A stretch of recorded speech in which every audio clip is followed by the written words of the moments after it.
Hello and welcome back to another episode of the Sketch Wave. This is month 2 of our monthly Doodle challenge. My name is Joel, otherwise known as JoelCreate, and my co-host is the one and only James Julier. We have set this up previously in previous months, haven't we? In the previous month, and it was kind of a test run of it.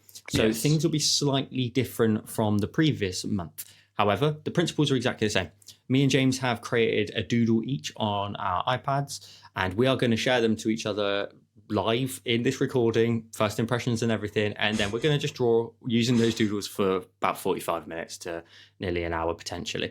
It's just meant to be a bit of fun. You can see what we come up with the doodles, but you can equally participate in the doodle challenge by downloading the doodles from the description down below.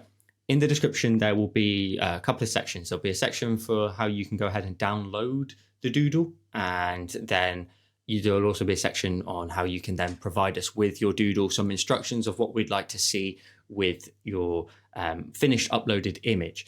And then there will also be the date. It's quite important because we didn't really do this last time. We're going to give you a date this time so that you know exactly when we're going to do our recording, because we record in advance. So you need to get your submissions in by the 22nd of April if you want to be part of the show where we do a review of everybody's doodles. Again, this is just meant to be a bit of fun. I wouldn't. Our advice wouldn't be to spend too long on it. Hour, maybe two. Just if you're having fun, you go for it. But just meant to be a little bit of fun, changing our stencils that we've created, and then turn it into whatever you see when you see the doodle. Couple of tips. Try rotating the canvas to see if it goes at a slightly different angle, so you can see something slightly different. Try not to destroy the doodle in any way. For example, transform it using, for example, distort or warp or anything like that. You can scale it up and down by all means. If you scale it right down, it might be a small part of something larger. So just mess around with it and see what you come up with. We're now going to share our doodles to each other for the first time. So let's go ahead and do that. Okay, so we have shared our doodles to each other. You will equally now be able to see them on screen. You'll be able to see the doodle that I'm going to be working on and the one that James is going to be working on from me. Like I said, I kept to James, whether it's on air or off air, I kept mine pretty simple. I knew James, he's been sort of threatening quite aggressively that he's going to be quite challenging. So I feel like they're going to pick up, but I wanted to make sure there's at least a semi-easy one for people to get started with. But taking a look at yours, I've got some immediate ideas and I can see maybe where you were going with it. With those ideas. So mine, just as a note, is a square canvas. You can change it. If you go to your settings, you go to canvas, and then you can go ahead and go to crop and resize at the very top if you want to make it landscape. For anybody who's downloading this, and vice versa, if you want to download James's and then maybe even make it a square. It's totally up to you. What do you think? Have you got any ideas when you look at the one I've sent you? I'm going to keep it, like you say, it's only got a few lines to it, but I honestly don't know. I'm just going to doodle, and it's going to end up a weird one, I think. I'm just going to go full on commit to just it being like bonkers odd. So I might totally get halfway through it and decide that it needs to be really conventional, but I don't think so. I think it's going to be an example of a weird. You'll see. I've got I know what I would do with mine. So when it comes to the end, I'll be really interested to see what you come up with, and I'll explain my idea. I'll explain my idea though later on when we get around to it. We are going to get started. We've got our timer on screen, and I'm going to hit play. So let's go from now, and there we go. So compared to last time we did this, me and James kind of felt like we needed some points to talk about potentially next time we do this. So I have gone off to ChatGPT, and I found some suggestions from that we could potentially cover. Now, one of which I'll be interested to also know potentially what the audience would think, or if they have any, and that is hot takes and unpopular opinions. I don't know if necessarily we have any. I did brief you kind of about this particular one, didn't I, just before we started? And I don't think we particularly had anything that we would straight off the top of our heads anyway. It's the kind of question that immediately makes my mind go blank. So yeah, maybe an idea will come to me probably as soon as we've stopped recording this episode. I'll be full of suggestions and ideas, and I'll probably message them and annoy you. But yeah, it might just percolate through my brain as we doodle. I tend to find it helps me relax my brain when I'm actually drawing anyway, and allows ideas to come forward. So yeah, we'll see. That's one possible avenue of conversation. Bit of a dead end immediately, but yeah. Well, we can keep that one. We can let it simmer. The next one I've got there, which might be interesting, is a day in the life. What does a day in the life look like for you that maybe we don't particularly know about at this stage? Are you asking me now? Yeah. No, you go for it. I should have made that a bit more clear. It's really boring, to be honest. The kind of get up and make sure the kids have had breakfast, take them to school, try to stop them from arguing with each other, which is quite a feat of the morning, to be honest. They are prone to have little disputes and arguments in the morning. And then I come home and I kind of meander through the day. I've got a course that I'm working on at the moment, but if it weren't for working on that, then, I kind of might do my extended videos through the week, and I do a lot of milling around, really. I've got a musical instrument, a hand pan musical instrument, which is... How's that going? It's going well, yeah. I'm not exactly at performance in public kind of level yet, but... Oh, that's the next question. Could you perform using the hand pan live for us right now? No. Not while I'm doodling, that's for sure, no. I'm hoping to get to the stage where I would be confident enough to actually perform. I don't know, maybe just kind of busking, and I think if I have a real obvious audience, like if I was on a stage, I think I'd absolutely freeze, and I tend to be with music a bit more improvised, and so the idea of learning something to the point that I know exactly what I'm going to do beforehand, it doesn't really work for me. It tends to be my mindset that I'm spontaneous and I do things as I feel it. So yeah, the pressure of performing on stage, I don't think would work for me. No. So yeah, I would potentially do busking where people are walking past and they're not going to stand there for an hour watching you. I could keep it going for 5 minutes, but I can't even imagine how if someone was walking by as you were doing that, and they'd be like, "Is that James Julier?" Like if one of your YouTube followers walked past and be like, "Hang on a minute, I swear I know that guy." I think you're overestimating how well known I am. I mean, we have an audience here that know. Well, I think you probably show your face more on your YouTube, so people might actually recognize you. But in terms of my main YouTube, I rarely show my face, and that's probably the way I'm going to keep it. But I don't know. What would your day look like? I mean, mine's a relatively short window. By the time I've kind of potted around and done a few bits and bobs, it's kind of school pickup time as well, so it does dominate a lot of the day. But I know you're very busy, aren't you? What would your typical day be? So my typical day, bright and early, is waking up to having to walk the dogs. That's the first thing. It's my first thing in the day. Best thing to do as well. It's just nice just to wander around the village and just take it easy in the morning. Really sort of slip into the day in a way. And take your time like that, which is, I love spending time with the dogs anyway. Yeah. And from there it's to day job, it's working, it's seeing what's happening in the day, seeing if there's any liberties that I could be taking perhaps through the day to aid my own content. If there is any sort of quiet periods, that's hard. That's not exactly a revelation to anybody who knows me, but yeah, just the little bit of a sort of see how the day starts and flows like that.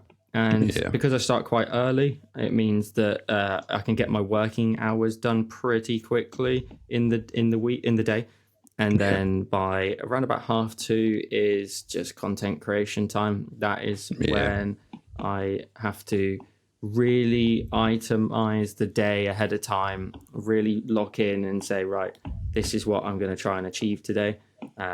This is the goal for, what channel am I going to be working on today? Right. What type of video is it going to be? Is it a drawing one? Is it a, Pokemon one? Is it my second channel? And just making sure that, like, in my head, I've got like these checklists that I know I need to be doing, and how can, what's the next priority? Have I done when was the last time I did a Procreate tutorial, for example? Yeah. And then, just working it out. So then, to kind of elaborate a little bit further, then if it's a Procreate one, it's straight to a source ahead of time. But obviously, different days will vary. So, for example, if I have a day, let's say like on the Monday, I might have come up with an idea for a tutorial, for example, and then I'll have to then add do that maybe the next day on in terms of recording, if there just isn't enough time in the day, sort of thing. So that's how long does an idea simmer with you before you actually commit to starting a recording on it? The idea doesn't, well, because I draw mine ahead of time, the idea doesn't really sit too long, if that makes sense. Like, once I come up with a design and I like it and I know the steps involved, and I've made, because I'm very good these days of like recording my steps as I go, so that as soon as I think I'm done, I can say I'm done, and I can just go for it. So it doesn't really take long. I mean, I must admit, at the minute, I can come up with an idea in like an hour, and that's it. And then that's only because, like, it depends on like the different types of like styles and stuff that I'm drawing, and in that particular moment, like, everybody will know I like to. At the minute, I don't want to let go of certain ideas, so I won't, and therefore, certain ideas will be quite quick, because I don't need to think about the style of the design. That's already done. I've thought about that quite a few times now. Yeah. At that point, it's just a matter of just getting something down and working out colors more so, which I think is quite nice. It saves me having to, overthink certain things in terms of, what's the style alongside the colors. I can just, you give yourself less of a to-do list to do by saying, right, I know what style I want to do. I want to use the Blackburn brush, and I can just crack on from there. Yeah. So, that after that, I mean, so typically then my missus, she finishes then work at 5 o'clock. So that's what I try to aim for. Sorry, I'm trying to loop back to the question now. That's what I typically try and aim for in terms of like finishing my content. Very occasionally it'll trickle over a tiny bit, and I might have to be like, I need 10 more minutes, but then we go and walk the dog straight away and come back. Nice. Yeah, it's not, we both walk the dogs both morning and evening. It's good that, we get to have that time, and also a little bit of a wind down just before, I say wind down, it's like a wind down before a wind down, isn't it? When it's your evening, because you're only going to like sit and then watch whatever you want to watch for the evening.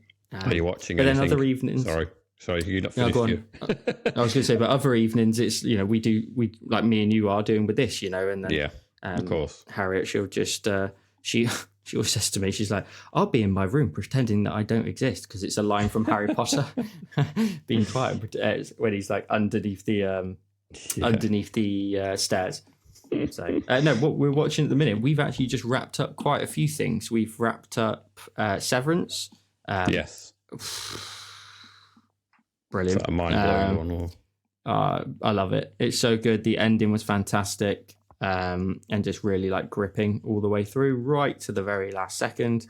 And I can applaud someone who's like can captivate me that long, right towards the very end of an episode. We were watching Inside. You might not know necessarily what that is. That's a TV show. It's on Netflix now, and it was a YouTube series by the Sidemen. It's now it was bought by Netflix. So what are you watching? Anything interesting? We just finished watching Paradise on it's Star. It's on Disney Plus in the UK. Yeah. I'm guessing it's the same in the US. I think it was Hulu and Disney Plus might have merged now. But yeah, it says it's a Star production, which is like the slightly more kind of freer, more grown up side of the Disney Plus channel these days. And it's really good, actually. Paradise. It was I know I've recommended it to you. Now we have actually finished it. It was a really good. Did you watch the trailer for it? I know we discussed that you might. I've not yet. No. I don't know whether it's a good thing to watch the trailer. If it gives anything away, then it's quite a spoiler, because one of the reveals in the first episode is a big part of the enjoyment of the show, I think. So I presume the trailer doesn't give that away, but you never know, do you?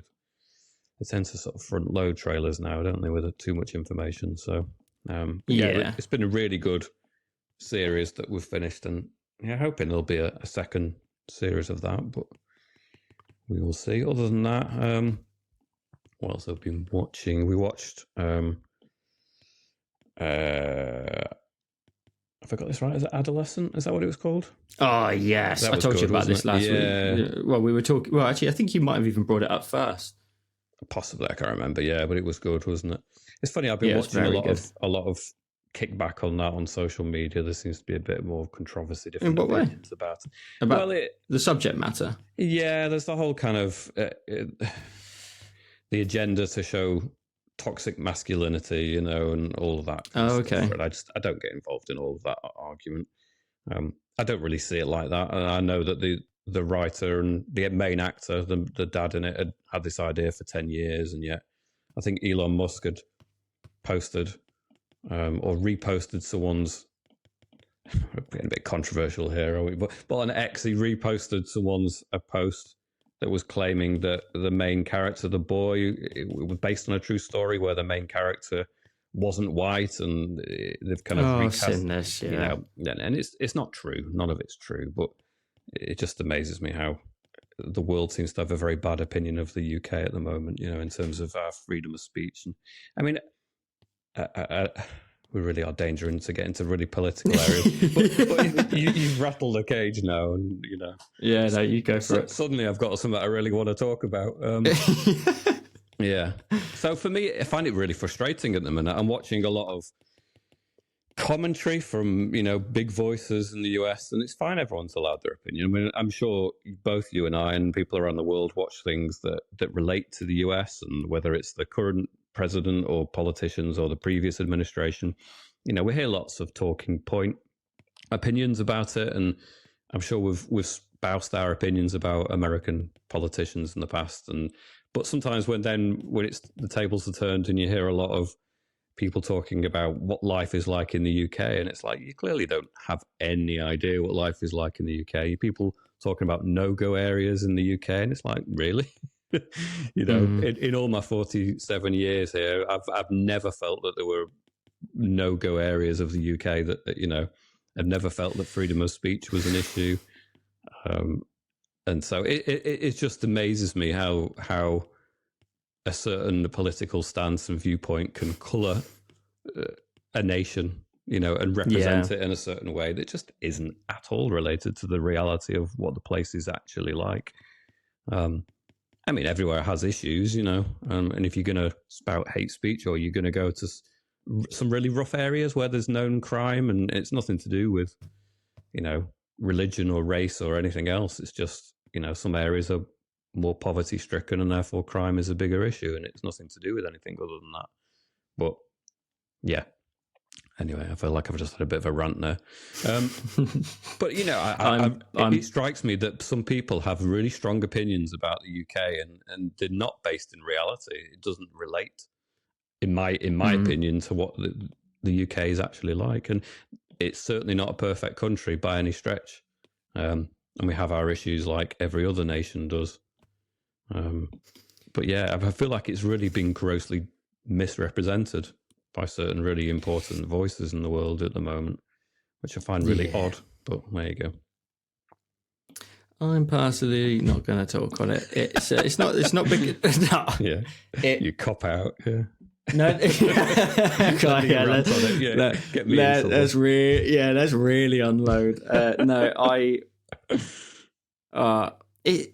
They say always to just avoid politics, and you know, especially in what we do, you know, we do something that is couldn't be further from it. It actually gives people a break from that kind of thing. I agree, and I love that. However, it's like at the minute I have to state, once I see some like politics, and this is sadly mainly a little bit more from the American political side of things, I have to just it's not anti-American. Swipe past it. No. It's not anti-American. I think America's a beautiful place. And it's a great place. I wish in many places I lived in the US. You know, it's the political, isn't it, that we're talking about? We're not talking about like it as a landscape or whatever. Or the people, you know? or even the politics. Exactly. It's just the way that there seems to be a certain representation that I don't agree with. You know, having being a person that is British and lives here, I just don't recognise the way it's being portrayed by various commentators and big names at the moment. Yeah. Strange one. Anyway, it's. I just don't want to rattle anyone's cage when, no, of course not. You know, it's not our country, it's not our politics, and it shouldn't really. It's just more how it's also being perceived around the world to a lot of us. You know, we're seeing the outcome of what's happening over there, and I think that we're not can used only to it ourselves. invoke emotion. Yeah. I think that if you're from the US, you must be used to the rest of the world having an opinion about your country. And maybe for me, I'm just not as used to the rest of the world giving a damn about the UK, perhaps. Or maybe. not having political opinions about the way that things are run here, you know. But yeah. I just also think sometimes for me, it's just simply the lack of... actual like fact. That's the only thing for me. It's like when you hear things being said and you're like, "Oh, that's not the case, is it?" No. So anyway, I think we will steer past this a tiny bit further because, again, please note, and everybody will note, you know, we're doing I was going to swear then. We're doing a doodle challenge. You know, it's just meant to be completely lighthearted. It's just meant to be chill. You know, please don't. Sorry, my fault. I dragged us into a quagmire. No. We're not. We're not politicians. You know, it's not our vibe. We're here to disconnect, if anything, doing all of this. So spread love hope, and people know joy. that, and exactly. And we're just doing a wee little doodle. Right, so day in the life, we've gone through that. I mean, it does also state here, including routines, habits, and quirks. I don't know about... I mean, habits, I think I've already kind of discussed. Or maybe routine-wise is actually more so of like, you know, the dog walking and stuff like that. I need caffeine in the morning. You know, that's caffeine. a big part of the... Yeah. To be honest, not just the morning. I drink too much caffeine throughout the whole day. How many cups of coffee do you drink a day then? It's not coffee necessarily. It's cold drinks. Like tea? Pepsi. Oh right, okay. Pepsi Max. Anyway, I don't drink the sugared version, but yeah, I'm a big kid still drinking fizzy pop. Yeah, but also coffee as well. It's just, you know, stacking up on all the bad things. It's either that or you know, I fill up on sugary stuff. I think I just need to be motivated. I think that I need to find that little boost. Yeah, I think so. To get me to be productive, I need to absolutely load up on sort of stimulants. There you go. That's my I typically drink 2 cups of coffee a day. First thing in the morning after I've done the dogs, and then it's latest 2:30, because anything later than that, I'm just sat in bed like this, like just overthinking everything, and like just can't switch off. So yeah, I just try to eliminate things that will just keep me awake. It's just an easier way of doing it. So what else have we got here? Next one here: guilty pleasures, hidden talents, discussing things each host secretly loves but might not always admit. as well as an unexpected skills they have. Let's keep this PG this time, James. Yep. I've probably spoken about this, but I do tattooing. Yep. I don't do it as, a professional sense, but I have trained as a tattooist, so I will tattoo friends and family if they require. But yeah, I don't have a... How frequent's that then? It's not been for a good while, to be honest. It's not something I do very frequently, but I do enjoy doing it. I think in another life, had I started doing tattooing at a younger age, I only kind of discovered it a few years ago. Had I started when I was sort of a teenager or in my 20s, I think it could easily have been my career. It could easily have been something I would have done as my full-time thing. Because I really enjoy it. I enjoy to be honest, I enjoy the chat side of it, because you probably know, because you're covered, aren't you, with tattoos pretty much. So, but the social side of it, I really enjoy that. I like having a good old sort of chinwag, a good chat with someone.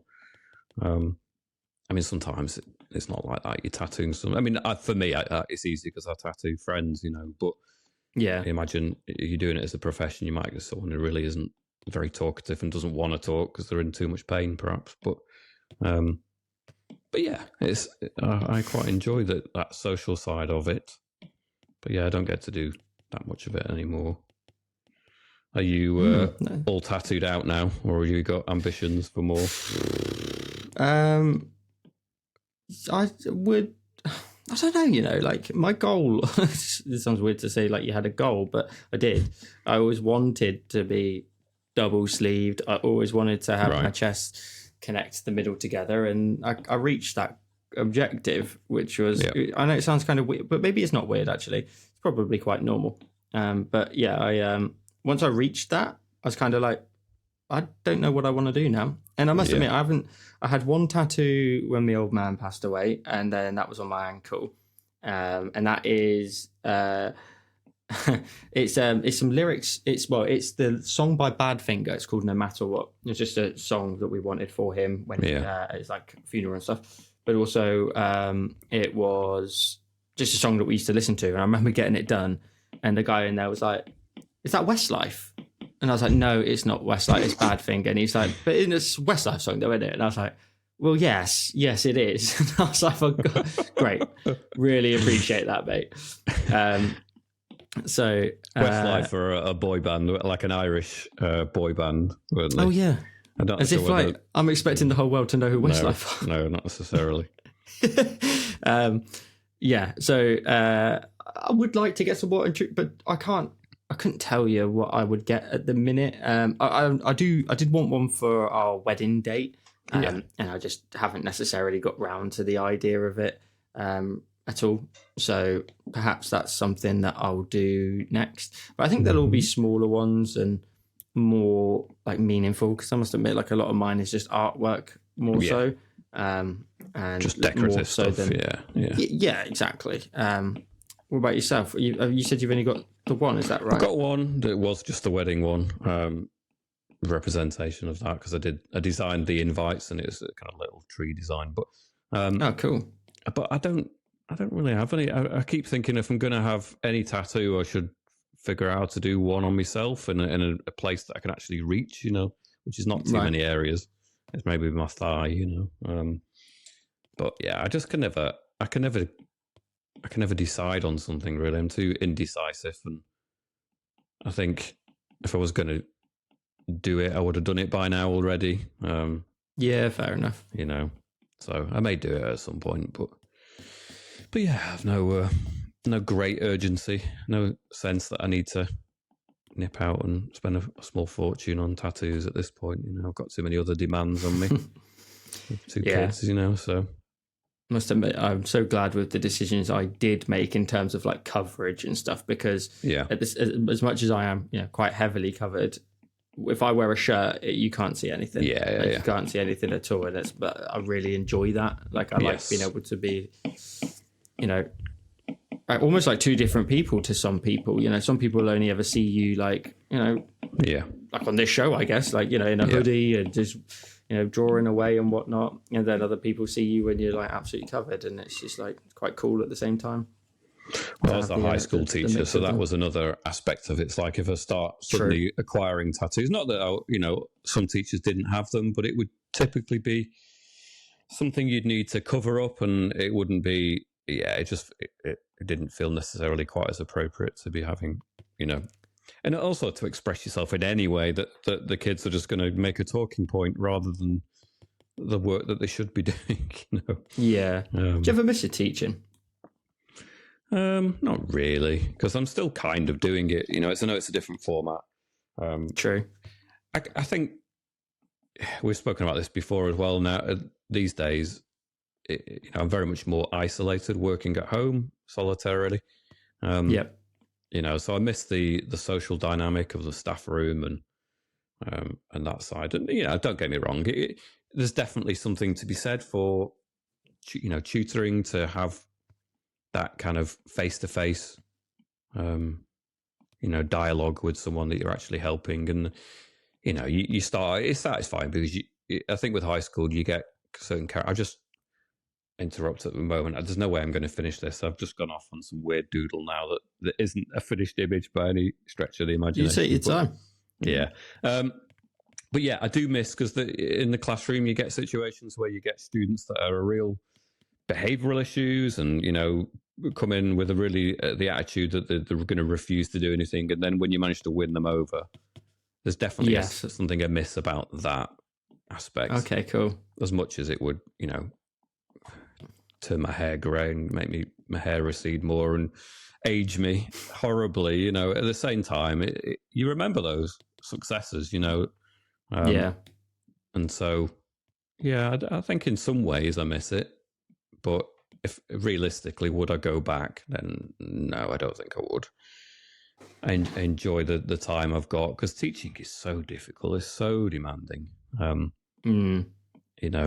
I feel like in a way I've done my time. You've done your sentence. Yeah, kind of. Yeah, I mean, I think the average sort of not life expectancy, but the average sort of teaching. The projection is about 5 years from the average teacher now, before they move on from teaching, which is nothing really, It's hard. It's really hard. I'm not complaining, I'm not whinging and moaning because I don't do it anymore, but it's more for the sake of the people that are still there. It's a really tough career. And also there's an expectation that, because you're there, you're helping the next generation, and there's a kind of, well, just do extra because you're doing good for society, and it's like, well, yes, but you're also only human. There's only so much energy and time you can give, and a lot of the time it can be quite thankless, It's a tough. There's a lot of vocational careers like that, isn't there? If you go into medicine and if you're a nurse, or other professions, you work hellishly long shifts and hours, and it's hard. And all you are to everybody else is just doing your job. And people are angry at you constantly in that example. If you work in A&E or something, people are never satisfied. People are always stressed, and you get the best and worst out of people, I suppose, in environments like that. You see the best and worst. But yeah, so I guess with anything that comes with that satisfaction and vocational side, then you're going to have the really giving a lot of yourself to it. And I enjoyed it for a time, but yeah, I wouldn't go back. I suppose also you've settled into a routine, haven't you, with like your content creation that also would make it extremely difficult to go back the other way. Yeah. Like if you wanted to, there'd be certain sacrifices involved of your I couldn't content creation. And I think you adjust to the demands of your life. So if of course, if things are slightly less demanding, and they have been less demanding now for a couple of years, then the idea now of maintaining my YouTube channel and working full time as a high school teacher, I just can't even conceive of it anymore. It seems unimaginable. And yet I did it for a good duration, but yeah, I really can't. I can't imagine having time for all of that anymore. Okay, so from this point on, you are going to hear me and James talk about the fact that my screen recording didn't work. Hello, this is the morning after. I'm in editing mode. So you're going to hear us talk about the fact that the screen recording didn't work. The screen recording for the first part of my doodle that you've seen up until now is a replication. In the morning, I simply went ahead and just redrew it again up until the point where I could pretty much see that it's about to sort of go into the second recording, if this makes any sense. So what I gave you then was something to watch that was just a replication. Up until this point now, again, replication. From this moment on, is actually what we drew at the point. I didn't want to leave you with nothing to watch on my side at least, and with just the one recording, it didn't really look right. So I went ahead and did that for you. So yeah, anyway, let's get back into the episode for you. As typically what we normally do at this point is stop our screen recordings so that we can triple check everything's working. And it's a good job we didn't carry on all the way to the end because mine doesn't exist. So what I'm going to try and do is I'm going to triple check. I'm going to turn on the time lapse recording this time. That's extremely frustrating. I apologize to everybody. I think what's happened is my iPad has got very little storage left on it, and so I have basically just got to the limit there and it's just stopped. So that's extremely frustrating. I'm going to hit play on the timer as well, so we'll carry on from here in terms of recording. That's extremely frustrating. Yes. But anyway, I won't let it knock me back too much. But yes, you'll now be able to see on my screen. Unless I find something else, you'll have been able to watch James's, and there'll have been a little notice in the bottom left corner to say Joel's a buffoon. Well, you can prioritise yours now in the edit, can't you? You know, there's seen enough of mine. Now it's time to hand over and see more of yours. That's fine. It's never. It's not our fault, but it's extremely frustrating. Yeah. So yeah, you'll be able to now see where I'm at with everything. Such is goddamn life, isn't it? It's often the case that these kind of little glitches happen off screen, don't they? Often when you're doing a tutorial, like I had a glitch with, my editing software. Yeah, and I wasn't able to upload, which was very frustrating. But I managed to get that one on YouTube then? Yeah, I did. In the end, I managed to get it to work after much frustration. Oh, that is frustrating. So describe yours then. What is yours kind of? Is it a landscape? Yes, it's a landscape. But I have rotated it to the point where an element now is a completely different type of element, which I don't think you would have been able to perceive me doing, if that makes sense. Like, I don't think it would be the first thing that would come to your mind. Right. So it will be interesting to see where or when you see it, for example, and the difference to what you were anticipating, because of course, like when I've done mine and then given it to James and vice versa, you kind of have these like ideas in mind of what you would do, at least, because otherwise I feel like I can't really hand something over if I look at it and can't even think of something. So I had some idea as to what I was thinking ahead of time. So yeah, it's a little bit different, but it's very, I'd say very me, maybe. Yeah. Is it similar to any tutorials you've done recently? Is it tie into the theme of anything? Maybe. No, probably not. No, I don't think so. Oh, actually, I should turn off your doodle and just see how it looks. Okay, yeah. So I've just faded my... Oh, well, yeah, no. I'm sorry. Your doodle, I've merged in with this further sketching I did with it, so I don't have your doodle as the original line anymore. But I can, okay, yeah, it's cool. I've got hold of it. Yeah. I can do that later. I think it's still visible though. It's probably the area that I haven't worked in. I've taken mine down a kind of tree inspired. Okay. I've done kind of branches, and I need another couple of hours to make this look like something. Really? Yeah, I do really. I mean, it's kind of there, but it's definitely not at the kind of finished level that a tutorial would be, It's very sketchy. I think this is going to really kind of test you in that way as well, because this, obviously, as we've been saying even from the very beginning, is like this is just meant to be a doodle challenge, and that you know, don't have to absolutely like make it perfection. No. It can be quite, it doesn't need to be finished necessarily. No. Obviously, it's always nice to have it quite close, but I'm fully accepting that there will be a week or two, and I'm like, yeah, this is just not going to get done in time. That's fine. It's just a doodle challenge at the end of the day. Yes. Have you got anything else? And maybe sometimes the screen recording won't work either. So these things happen. Right, what was the list? Yeah, sorry. Guilty pleasures and hidden talents. I don't necessarily. I mean, hidden talent.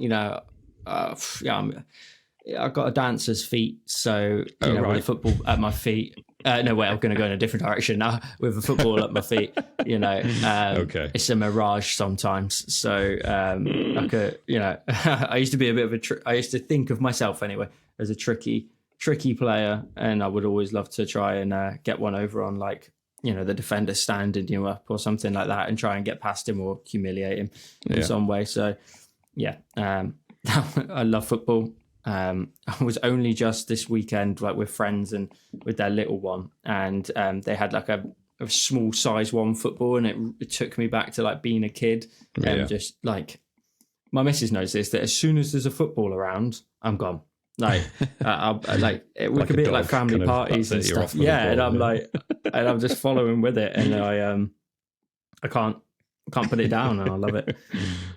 I do miss playing. So what happened? I actually tore the ligaments on the inside of my knee and the outside of my knee on my right leg, and then my left leg I tore the ligament on the inside, and so it's not good. Big flag to be dude, just let's just maybe just calm it down, call it a day. So I stopped playing at I reckon about 28 maybe, right, and I miss it very much.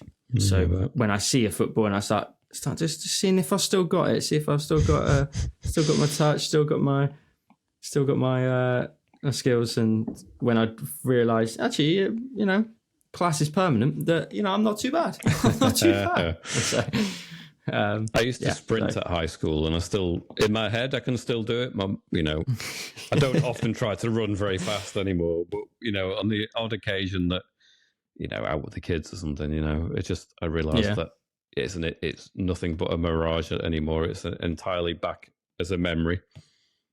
My body will not cooperate anymore with anything like that.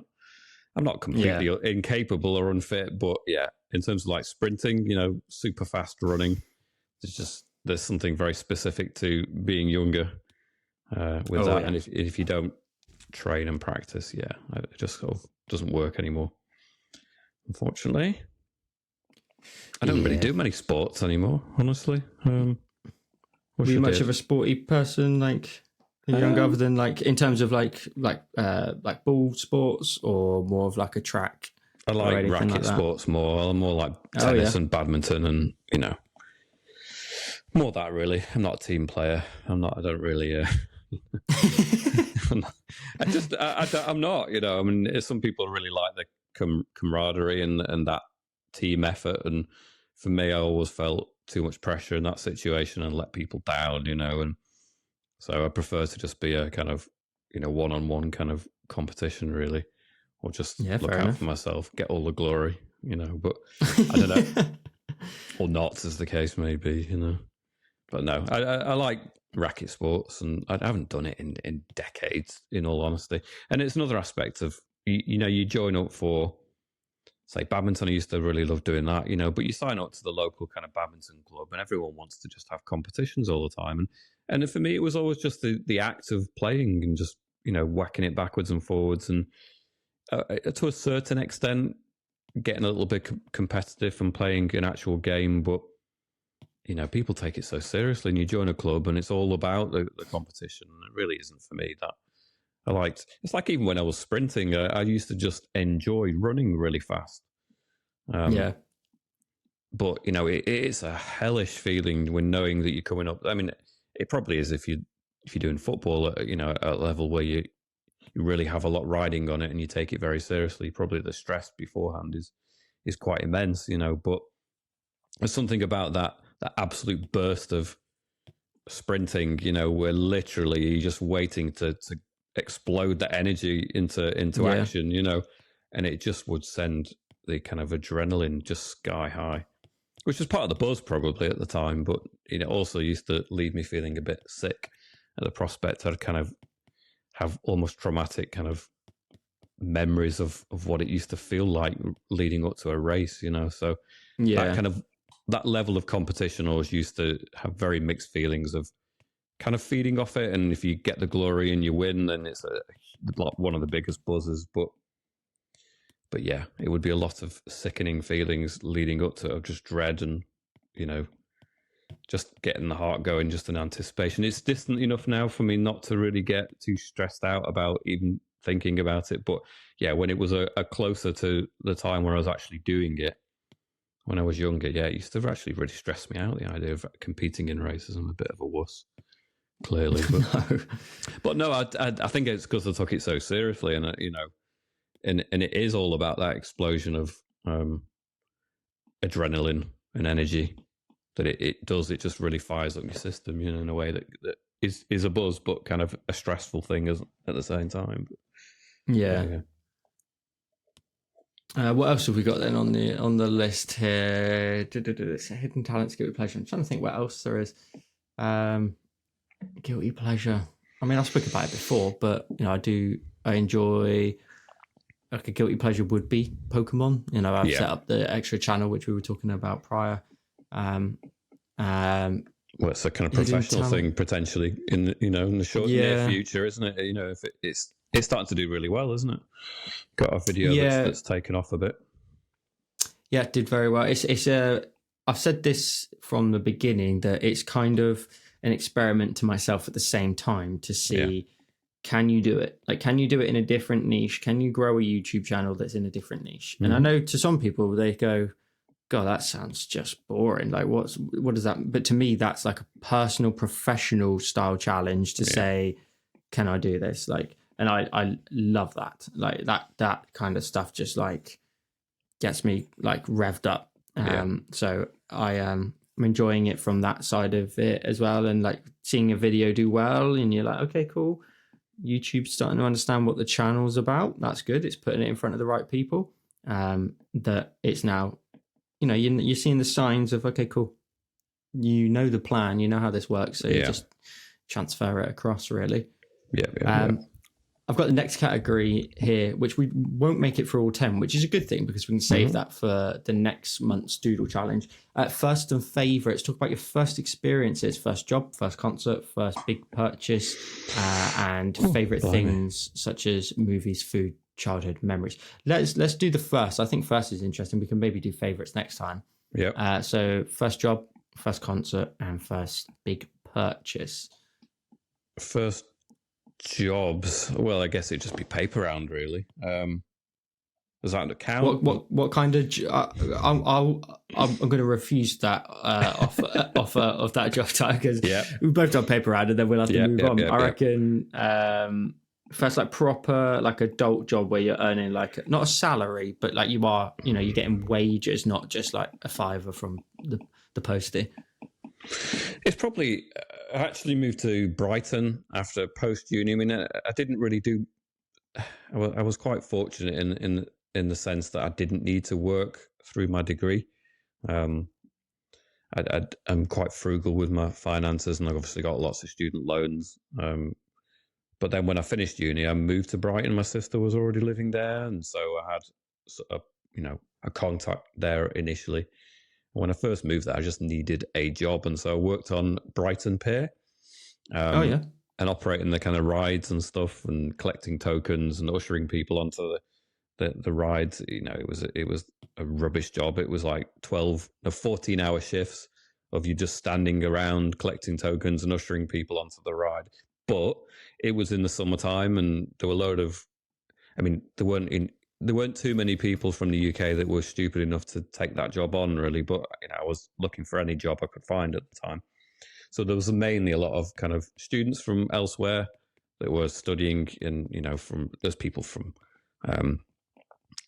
South Africa. There was people from, I'm trying to think now, France, Spain, Germany, cool. Brazil. You know, so it was really, I was one of the few British people that was actually there, and I really loved the community side of it, and mixing and mingling with people from all around the world, and I found that really good fun for a few months. How about yourself? What was your first?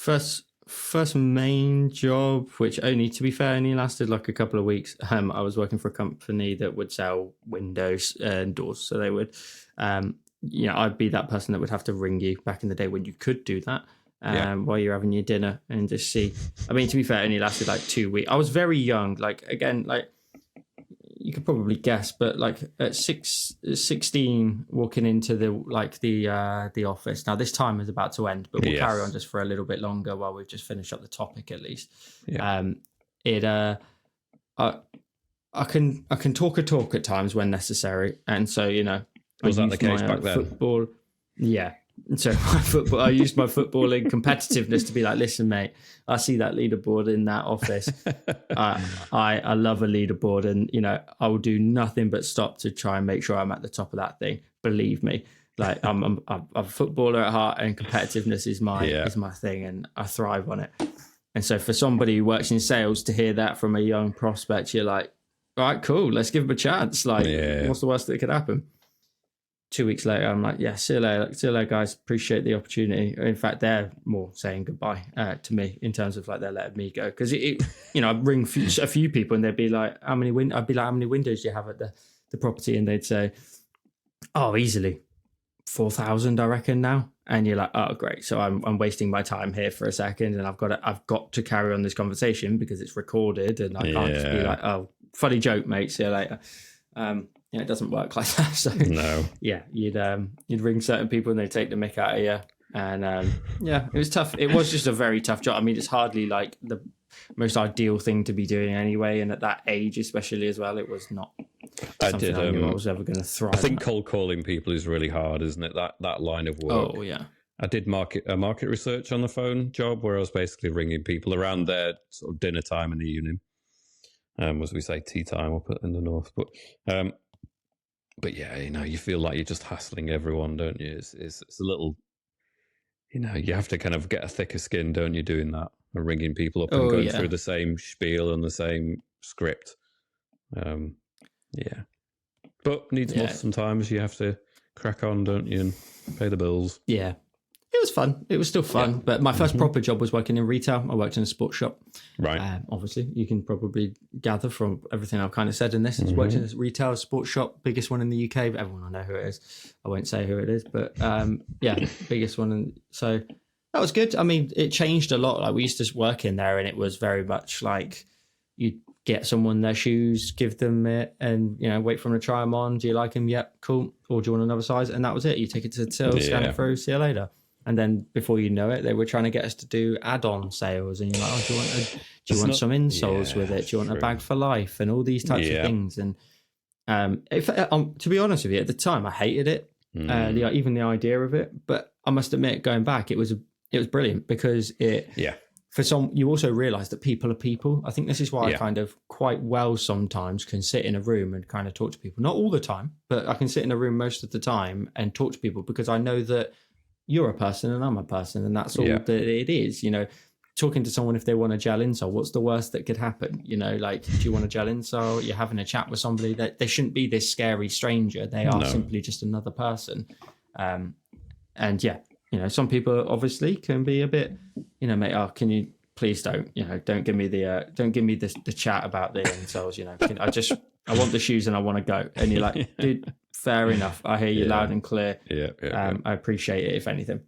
But it helped me a lot being a bit younger to like learn those lessons and really like come out of your shell a little bit as well. To be confident in a way that, like I said, just makes you realize that people are people, and that's it. You shouldn't be. And all these experiences feed into what you go on to do later, don't they? It's like they all, even just doing the YouTube thing where you've had jobs where you've had to converse with various different people from different walks of life, and you bring that into even the kind of YouTube area, can't you? So just quickly then, I'm finished, but we'll finish off the firsts in terms of the topic. First concert for me, I think like as a soul artist to go and see, or like a musician, would have been Drake. Right. I think it was. I can't even remember where it was, but mine would have been Drake. And first big purchase would be your car, or otherwise home that I'm in now. So what about yourself? First big concert. I mean, I think my dad at the time, I think he was due to go and see. I mean, he's going back a long time. I must have been 18, 19. I hadn't been to really many concerts, and he got some tickets to go and see Tina Turner, and he was going to go and see her with somebody from work, and they pulled out, and so then ended up going and using the ticket.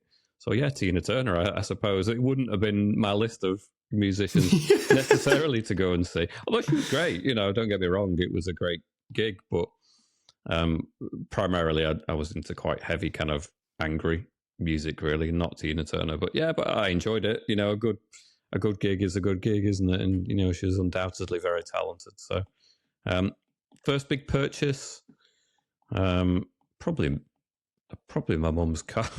She made me buy it off her skinflints, but yeah, they didn't just give it me. Nothing was just given me. I had to buy it at almost it's the best way, the going rate, but anyway, maybe it's a little bit cheaper, but yeah, I had to buy my mum's car for like £800 at the time, which seemed like a lot of money. And I thought, yeah, that was it. And then house, obviously. Yeah. Nice. Right. Are we calling it a Cool. day with our images? Yeah, I am done. I will share mine with you and we'll take a look.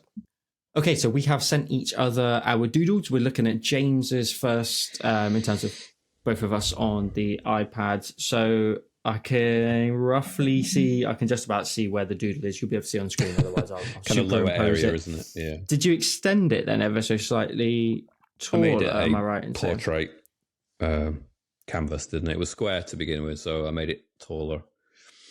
Yeah. Cool. Given cool. longer, I mean, it's kind of like, it's not quite where, it's not a coherent image. I mean, it was neither one thing or the other. It would almost turn into something that was quite HR Giga-like in terms of just tendrils and like split into divisions. And then also something that's quite tree-like. But the tree aspect, the foliage, needs more attention. It needs more of a background layer to push that foliage back and really dense that up a little bit. But yeah, I'm starting to get some of the kind of textures. To be honest, it's been a long while since I've just done these kind of doodles that I would just riff on and see what happens. But yeah, it's the beginning of something that would almost look like what would it be? Almost like a reptilian kind of textures or something like that. Like I say, I've always been very influenced by HR Giga, so it has little bits of that, but also in a conventional sense, quite similar to kind of like a silver birch tree and sort of textures a little bit, has hints of that in it as well. So yeah, it's okay. Very cool. I like the fact that there's like the perspective is quite unique and different. I feel like I'm very much underneath the tree. I don't know if that's your tree roots perception of it, but I feel like I'm very underneath this grand tree, looking up at it, which I think is just a cool and unique kind of perspective that we don't typically normally do we? It's quite usually eye level kind of vibe to it. Yeah. But yeah, it's very cool. I really like it. This screams you, and of some of the older work that we've previously spoken about in terms of like those abstract kind of looks to them and the ideas it's got a bit of more them. of that. My idea was a tree, but where the two sides on either side sort of connect and then go into the main trunk, I had the center would have been kind of similar to what you did this week on YouTube, where you did the rock face with the cave in the middle. Okay. I was going to have like a sort of entrance into the tree in the middle of those two things. So that's what I saw when I saw that, which I think has actually led into the one that I did. If we move to that one, which is like this kind of, there's like a hole with a light source coming out of it. So I rotated the canvas. So I'm trying to at least rotate. Yeah. So I've rotated it slightly on mine. You flipped it horizontally. Did it get flipped? No, it stayed. It's the loop stayed towards that left-hand side. Oh, right, okay, all I did was rotate it, scale it down a little bit. Right. And so initially when I looked at it, I thought it could be this big grand stone kind of archway in the distance. Yeah. And obviously like the banking of land. But when I rotated it, it was almost like this downward portal into like a hole that's then got like what I refer to as like magic coming out of it. So it allows me to do what I typically like to do, where it's quite dark and then just a really high intense focal light source, and then just it's good. rip it from It's there, coherent as an image overall. In the way that mine looks quite scrappy and not quite resolved, I think this is pulled together as a concise and coherent image with a one light source that unifies the whole thing. I think that it's a really effective image. I think you've done well on that. It's nice. Thank you. I think it actually looks better with the doodle on, but set to something around about like 19%. It kind of shows a bit more of the depth of the sort of what I'm imagining is like the hole into the light source there. Yeah. I don't think I did enough of like sharpening those edges up. I think the top surface should have been darker all in all. Maybe. But, we had 50 minutes, didn't we, all in probably. But, I think for the time frame, I think it's a really great, concise image. Yes. Thank you. I'll hand victory to you on this. Not that it's a competition, but, I like your image more. Number one, baby. Next week I've got to up my game. Yeah, or be more coherent. I think having an idea of a general color palette, maybe at the beginning, or the idea that a vision in mind. But I think I was a little directionless this week, and I'll try to conceive of the image a little bit ahead next time. No, I said this last time. We don't want people. I don't want people picking between. That's not what it is. We set two different challenges and two different designs. And if we flipped it the other way around and we did our own doodles on our own things, it's completely different. So this is and it's like you say, it's a challenge to do it on the spot as well. Yes. Like in that 45 minute, and we do not BS you as the audience in any way. No. We do not see each other's doodles ahead of time. No, nothing at all. No. So immediately after first seeing it, we share them to each other, and then that's the only cut that you probably see, and that's about 30 seconds. And then we have to think about what it is, what on earth we're going to do, color palettes, light sources, etc., and go from there. So, it was. It doesn't give a lot of time to change. I mean, you did that on that last week. Was it the week? Yeah, last week you really changed direction, but it doesn't give a lot of time to go back in and fix the issues that you see with it, does it? You're kind of stuck with what you've got, really, aren't you? I'm looking at it, and if I spent another hour on it, it would be different again, But that's not really what we're looking to do necessarily. I know we did do that, didn't we? On the one we were passing it backwards and forwards, we did continue to work into that, but I don't know whether I feel like I want to do that with these challenges. I think leaving them as they are. I mean, unless one particularly takes us to the point where we feel we must continue working on it. But I'm quite happy to leave it as it is. At this absolutely unfinished stage, I think it's okay. I think we said it throughout the actual recording is that it's. I think there will be weeks where we get to that hour mark, and maybe either one of us will have to say it's done for this week. I think for us, we want to try and set that kind of at least kind of guidance to a degree. Say you spend an hour, spend two, but you don't have to make it into this ultra precise thing. It's a doodle challenge. By all means, if you want to spend the next, how long we got, 3 weeks or something, by all means, spend as long as you want. But it's just meant to be a little bit of fun for all of us to get involved with. As I said, there will be instructions down below for you to participate with this week's doodle. This month's doodle, I keep saying week. And so you'll be able to then see your work potentially in our review episode where we take a look at your work. Again, all of the requirements will be listed down below. Ideally, we also want to make sure we know who you are. The fact that we're going to do this slightly different without Instagram, you may just need to put your name, in the bottom right corner using, if you go into a canvas, go to the spanner, go to add, and go to add text. Just add your name in the bottom right corner. That'd be really spanner is a wrench. So we know who to. If anyone is wondering what a spanner is a wrench. Yeah, go to the wrench. God's sake, we're just so worldwide. What's spanner in Brazilian as well? I've got a pretty big Brazilian audience. Probably a wrench still, to be honest. Yeah, I think spanner might be unique to the UK. I don't know. But that's exactly what we'd be looking for, I think. So if you can check out all the requirements down below, it'll give you the best opportunity to make sure that we can shout you out in next month's episode. Please let us know in the description down below what you thought of our doodles today. Again, please don't try and sort of pit them against each other, but we hope you enjoyed them. We hope you enjoyed If you want us to help us and support the show, you can, of course, subscribe to the show so you don't miss out on our weekly episodes. Links to all our socials are in the description down below. And in there, you will also find a link to the join button. That will take you to our memberships page. That's where you can become a member of the channel. You get early access to the shows up usually a week in advance. And you also get a loyalty badge beside your name that grows over time. We can see all of our members in the comments because they got the little badge beside it and it grows. It changes color every, I think it's month to 2 months to 6 months into a year, 2 year, 3 year, and so on. So the longer you're a supporter, the higher your sort of status will be within those comments if you are a frequent commenter. So again, check that out using either the join button or the link in the description down below. James, thank you for not really pushing me too hard this week. And, you know, there will be weeks where I'm going to need to be in a tank top or something, just so I'll be sweating, just trying to work out what to do. But I appreciate it. We'll be back next week for another episode of the Sketch Wave. Bye-bye for now.